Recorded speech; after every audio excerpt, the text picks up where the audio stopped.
Good morning. You're watching Breakfast with Charlie State and Nagat Munchetti. Our headlines today: the financial impact of coronavirus. Confirmation the UK suffered its biggest ever monthly fall in economic activity as the epidemic took hold. The economy shrank by 20.4% as shops, businesses, offices all stayed closed during lockdown. I'll look at what it could mean for our jobs and our income and how long a recovery could take. Why the family of Tony Brown, who died from Covid-19, has joined more than 400 others who've lost relatives to the disease to demand an immediate public inquiry. 24-hour security for the statue of the Scouts leader, Robert Baden-Powell, in Poole in Dorset, in the face of plans to remove it.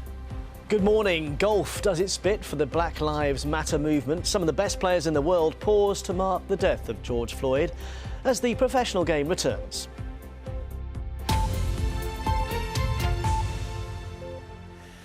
Good morning, it's Friday the 12th of June. Our top story this morning: official figures released in the last few minutes show the economy suffered its biggest ever monthly fall in economic activity in April, which was the first full month of lockdown. It's Ben who's covering this morning and taking a look. Ben, these numbers are astounding. I mean, we knew it was going to be bad, it had to be, and we knew it was going to be a record fall, but take us through it. Yeah, you're absolutely right. Morning to you both. We were expecting a fall of maybe 15% for economic growth in April. These, remember, are the latest figures that give us a sense of what the economy did for a full month of lockdown. The figures we've had before, they were for March, and they gave us a sense of just that 1 week at the end of March when the economy shut down. Now we've got the whole month, and the figures are pretty brutal, down by more than 20%, 20.4% to be exact. I'm just looking at the detail because these were published just at 7 o'clock from the Office for National Statistics. And what GDP measures is all activity across the UK economy. So that might include things like building sites and factories. It might also include things like shops and offices as well. And if you look at some of the detail, they've said that the service sector in these figures seeing its largest monthly fall since 1997. Production, that's factories and output, largest monthly fall since 1968. Manufacturing, its biggest fall since 1968, and construction, the biggest since 2010. So it does paint a picture of an economy that is really struggling to make any headway, given that the economy effectively shut down overnight. I've been speaking to a whole number of businesses about how they've been trying to adapt, how they've been trying to get back to some sort of normality. And whilst these figures are backward looking, they tell us what's already happened. Quite clearly, what we're all concerned about is what happens next. What will it mean for our jobs? What will it mean for our wages? What will it mean for spending? And can we get back to some sort of normality? Well, businesses are saying, look, we're trying, but given that they have to enforce things like social distancing, given that consumers might be a bit worried about how much money they've got in their pocket, and also given that the hospitality industry is saying it's just not viable to reopen things like bars and restaurants if they have to maintain that social distancing, because they're going to have to spend so much money getting staff in there, getting all of the team that they need whilst not having full capacity. It means that they cannot get back to the sort of productivity that they are used to. And so it's not surprising we've seen a big fall off in economic activity. On track for a recession. The Chancellor has told us that the UK will enter recession very likely, he says. We'll get official confirmation of that in June because in its technical definition, a recession is 2 consecutive quarters of negative growth. So we'll find out whether that's happened in June. But given this 20% fall in activity in April, pretty likely that we are already in recession. Ben, I know you're going to drill through the numbers further in a few minutes. We'll let you get back to that and we'll talk shortly. Thanks. A group of 450 families who've lost relatives to coronavirus are demanding an immediate public inquiry into how the government managed parts of the pandemic. The family of Tony Brown, who died in March, says that there's an urgent need to examine some issues to prevent more deaths. Ministers insist the priority right now is responding to the crisis. When is the appropriate time to go to hospital? It wasn't clear, no one knew that. We were trying to wait it out, everyone was trying to wait it out, and we were trying to wait it out. And if you wait too long, it turns out it kills you really quickly. Plans for rigorous border checks after Brexit are expected to be relaxed as part of measures to help businesses affected by the coronavirus pandemic. The UK had committed to introduce import controls on EU goods at the end of the transition period in January. Well, let's talk to our political correspondent, Nick Eardley. Nick, good morning to you. It's interesting having Brexit back as a subject to talk about. Hey. Good morning, Naga, isn't it just? I think the government is now looking at the economic impact that coronavirus is having, as Ben was just telling us, and saying we need to give business some space here. So the plan had been to introduce full checks on the border on the 1st of January when things start to change, the transition period ends and the measures we've been used to for the last 30 years in the EU are removed. It's not going to do that now. Instead of full checks, we're going to see this light touch where there will only be a few checks, minimal checks on stuff that's coming into the UK from Europe. The government thinks it's a pragmatic approach that will help business. I mean, it doesn't face more pressure on top of the pressure it's already seeing from the coronavirus impact. It's not a complete answer, though. We don't know exactly how long that light touch is going to last for. We don't think it will be forever. And goods that the UK is sending to Europe that our businesses are selling on the continent will still probably face checks on the European side because that's up to the EU. But the basic idea here that the government's going to announce later is to give business a bit more space as it tries to recover from the coronavirus crisis. Nick, also lots to talk about. Of course, we've just had those GDP figures, and we'll talk to you in the next hour about how the government will be responding. We've got a couple of interviews this hour as well. But also another thing that's being discussed is Priti Patel, the Home Secretary, who's clashed with Labour MPs over experiences of racism.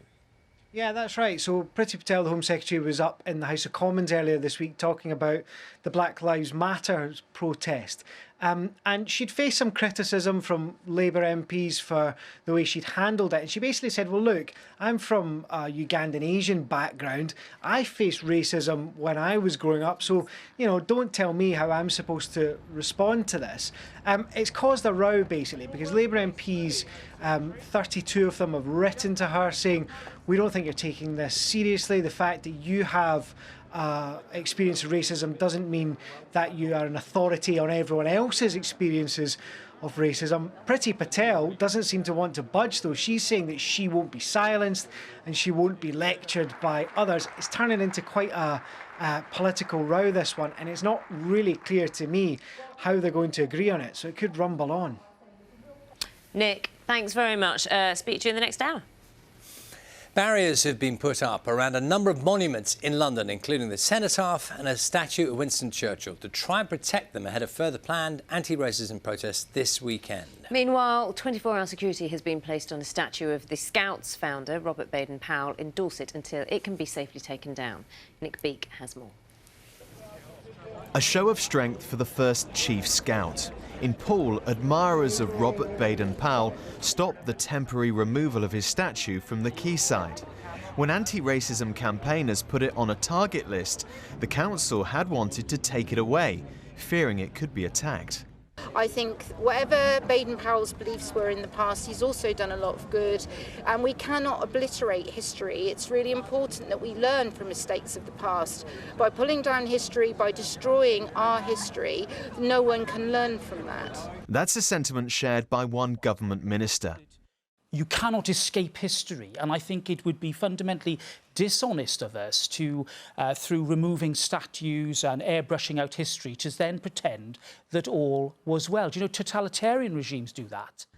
The statue of slave trader Edward Colston is expected to end up in a museum after it was retrieved from Bristol docks, where it had been dumped by protesters at the weekend. But in a city where his name has loomed large for so long, times are changing, and campaigners say more controversial symbols also need to disappear from public view across the UK. I'm totally for a lot of the other statues in this country being removed and perhaps recontextualised in museums or somewhere where we actually understand what role they played in society in a wider sense. The city of Edinburgh is now proposing to dedicate the Henry Dundas Monument to those enslaved because of his actions. A new sign would explain that the 18th century politician helped delay the abolition of slavery by 15 years. In London, Guy's and St Thomas's hospitals say they will remove the statues of two men involved in their history because of links to the slave trade. Across the Thames at Westminster, there's new protection for Churchill's statue, which was defaced in recent protests, as well as for the cenotaph, as the debate rages over Britain's past, present and future. Nick Beak, BBC News. Let's get more from Sophia Seth, who's by the statue of the Scouts founder Robert Baden-Powell in Dorset. Morning to you, Sophia. So this is something we were looking at yesterday, and the council's definitely clarified where it stands now when it comes to this statue. Good morning, Naga. Yes, that is. The council said that they were going to temporarily remove this statue. Well, as you can see behind me, some locals have camped out overnight to protect the statue here. It's been here since 2008. It looks out to Brownsea Island, where Baden-Powell set up the first scout camps back in 1907. But as we were hearing, it's been put on a target list. And this led to Bournemouth, Christchurch and Poole Council, as you said, to make the decision to temporarily remove the statue. Now, this evokes strong emotion, and locals are already here this morning that they don't want this statue to be temporarily removed. Now, although the council acknowledge that, they know they have a duty to protect this statue. But as you can see, it hasn't been removed yet, and that's due to the crowds that they saw yesterday, but also they're aware that the foundations run far deeper than they envisaged, so they need contractors to be able to discuss how can they remove it. And we were also hearing last night from the deputy leader, who you will be speaking to later, that they may take the decision to board it up so it's away from the public view instead of actually removing it, if that is possible. But currently there's 24-hour security on the statue before a decision can be made. Sophia, thanks very much, Sophia Seth there. Now, one of the most famous episodes of the 1970s sitcom Fawlty Towers has been removed from a streaming service because it contains racial slurs. UK TV, which is owned by the BBC, said it had temporarily removed the Germans episode while it carries out a review. The episode featured the hotel owner, Basil Fawlty, played by John Cleese, shouting, "Don't mention the war," in front of a group of German tourists, with another character using offensive racist language.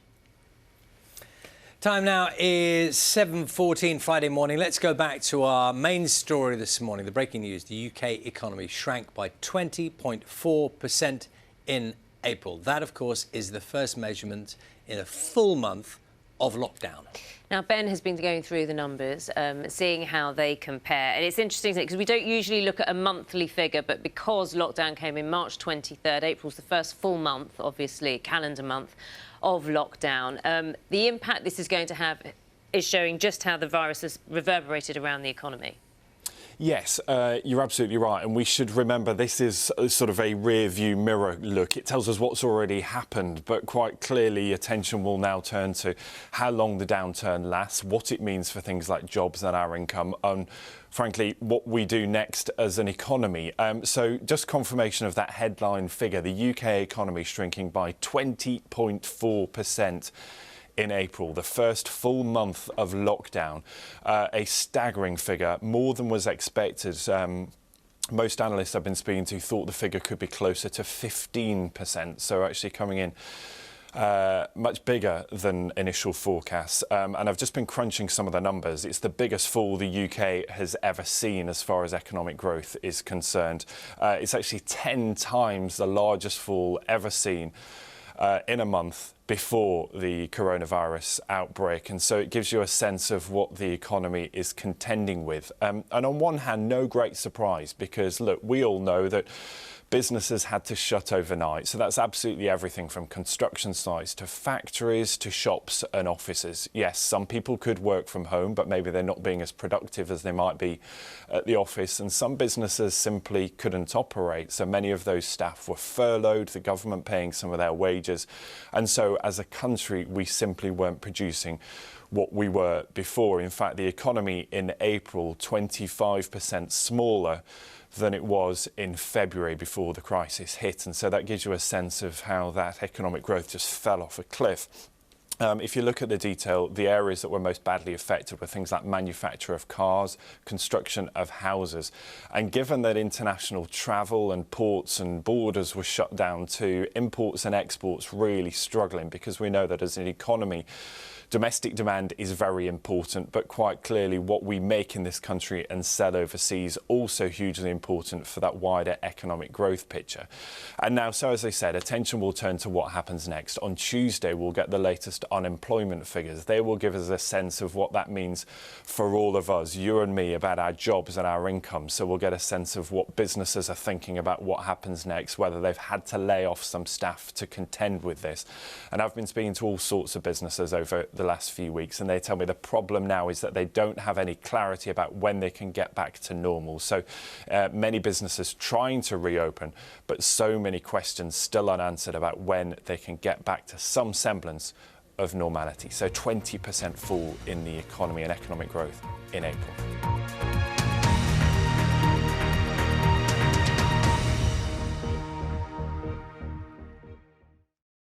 See the headlines as they happen and watch BBC News live in the app and get the full story with bbc.co.uk/news. Follow the story for all the latest with BBC News.